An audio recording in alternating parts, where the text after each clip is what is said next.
Woo, that heat feel good.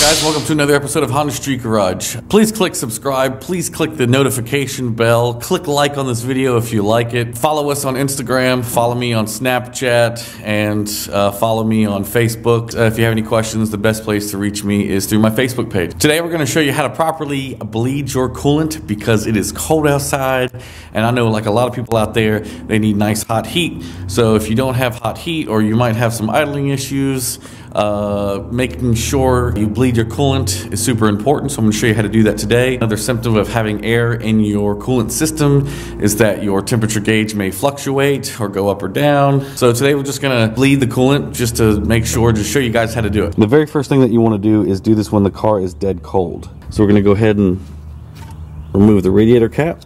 There's no pressure, there's no danger because it's dead cold. And then what we're going to do, we're going to start the car.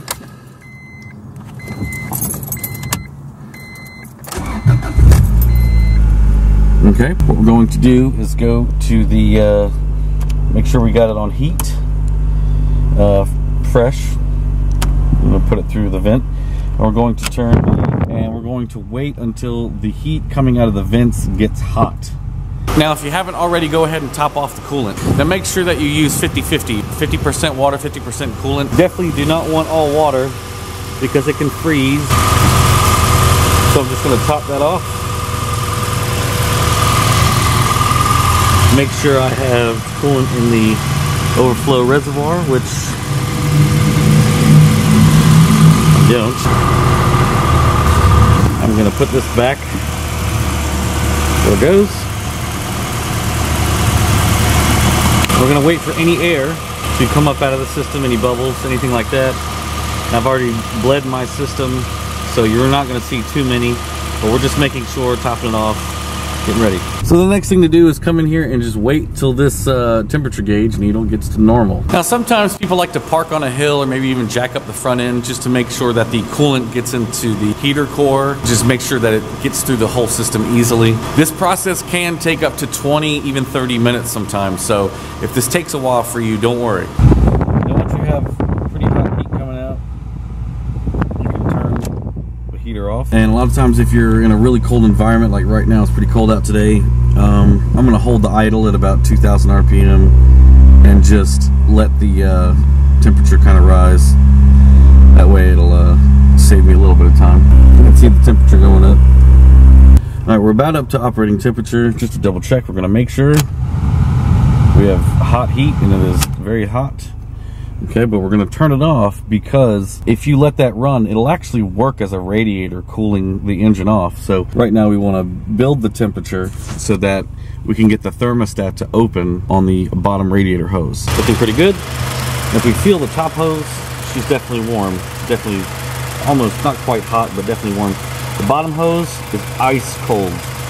Now pretty much we're going to leave the cap off until the bottom radiator hose is hot and the thermostat has opened up and the fan cycles on, and then that way we know the system is fully bled. Just keep topping off the fluid. Now they do make a kit that is a no-spill kit, which is basically like a big bucket that sits up on top of the radiator. I just don't have one. I really wish I did. So anybody that wants to send me one, contact me through Facebook and I'll give you my address. So we have good news here. So we know the head gasket's good, but there's no bubbles or anything coming out. You'll start to see a light smoke, and eventually the liquid will start to boil.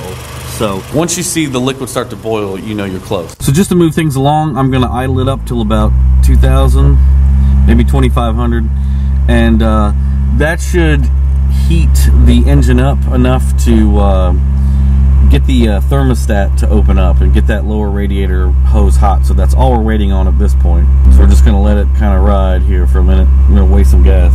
The lower radiator hose is starting to heat up, so I think the thermostat is starting to open. We'll give it a few more minutes. So we're going to keep topping it off. I think the thermostat just opened. Oh yeah. So it is, the thermostat is now open.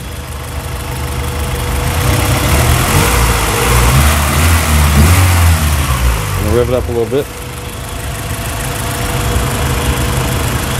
So we get all the air out of there.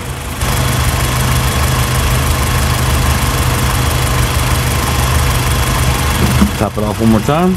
And now we play the waiting game for the fan to kick on. There we go, the fan just kicked on. We're gonna top it off.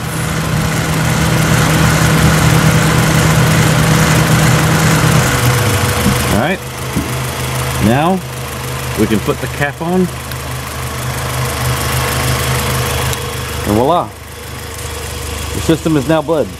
Now that the system is bled, we're going to take care of one more problem, which is get rid of all the over-spilled coolant all over the place. The car will smell like coolant forever if you don't wash it off. What I've got here is just plain water.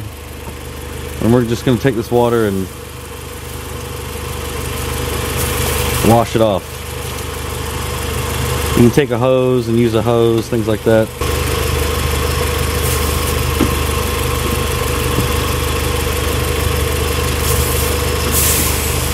If you close your hood and go drive, don't be alarmed when you see steam coming from your hood because it's burning all that water off.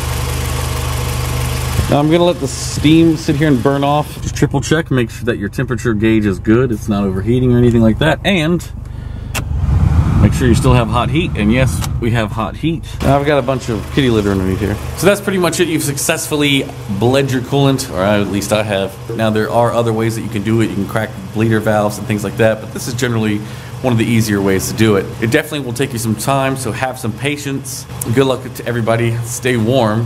Follow me on Snapchat, Instagram, Facebook, and Twitter. If you have any questions, shoot me a question through Facebook. Good to shoot me questions through Snapchat because the questions and answers disappear. And to anybody out there that's taken me a while to get through the messages, because I have a ton of messages coming in and sometimes I can't really get to them. I try to go through them once a day, at least get through 10 to 20 of them at least a day, but there will be times where I get literally 80 to 90 to 100 notifications and messages all at once. So give me some time, but I will get back to you. Thank you guys for the support. Thank you so much. Keep watching the channel, and hopefully we're going to keep popping videos out quickly.